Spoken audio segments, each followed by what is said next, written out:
ഇവരെ ആ കാരണവര് പിടിച്ചോണ്ട് പോയി എനിക്കൊരു പരാതിയില്ല.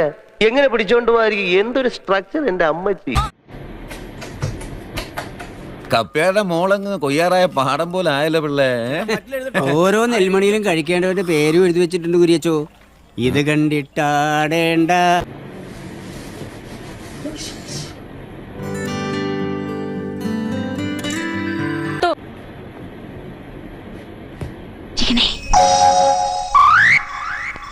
കൊതിപ്പിക്കല്ലേ ഭഗവാനെ.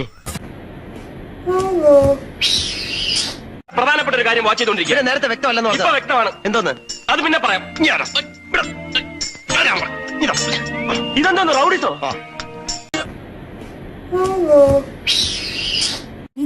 ഓ ഒന്നും അറിയാത്ത പോലെ പറയാണ്ട് ഞാൻ വിടില്ല മോളെ.